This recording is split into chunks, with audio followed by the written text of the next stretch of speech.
সুপ্রিয় শিক্ষার্থীরা, তোমাদের জন্য একটা দারুণ সুখবর নিয়ে আমি হাজির হয়ে গিয়েছি। তোমরা জানো যে বিগত 18 তারিখ একটা বিজ্ঞপ্তির মাধ্যমে আমাদের 2024-25 অর্থ বছরের উপবৃত্তি ও টিউশন ফির যেই বিজ্ঞপ্তিটা দেওয়া হয় তার মাধ্যমে আমরা জেনে যাই যে এই বছরের উপবৃত্তির টাকা খুব শীঘ্রই আসতে চলেছে।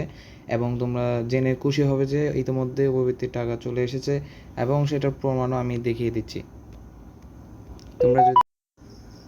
আমি যদি একটু আমার মেসেজে চলে যাই, আজকে জুনের 19 তারিখ দেখতে পাচ্ছ, এখানে জুনের 19 তারিখ আমার মেসেজটা আসে এবং এখানে দেখতে পাচ্ছ আমি দেখিয়ে দিচ্ছি নগদ হতে এই মেসেজটা দেওয়া হয়। প্রধানমন্ত্রী শিক্ষা সহায়তা ট্রাস্ট হতে উপবৃত্তি টাকা প্রেরণ, এবং সেখানে জুন 19 তারিখ তোমরা হয়তো দেখতে পাচ্ছ। তাই যারা যারা এখনও উপবৃত্তি পাও নাই তোমরা খুব শীঘ্রই পেয়ে যাবে, এবং যারা পেয়েছেন আপনারা সবাই অ্যাকাউন্ট যার যার ব্যালেন্স চেক করেন। খুব শীঘ্রই আপনারা আপনাদের ব্যালেন্স থেকে টাকাটা উইথড্র করে ফেলুন প্রতারণা চক্রের হাত থেকে বাঁচার আগে। সো এই ছিল আজকের ভিডিও। সবাই ভালো থাকবেন, সুস্থ থাকবেন, এবং পরবর্তী সকল আপডেট পেতে আমাদের চ্যানেলটা সাবস্ক্রাইব করে রাখতে পারেন, এবং আমাদের চ্যানেলটা নতুন হলেও কিন্তু ট্রাস্টেড। ধন্যবাদ সকলকে। আল্লাহ হাফিজ।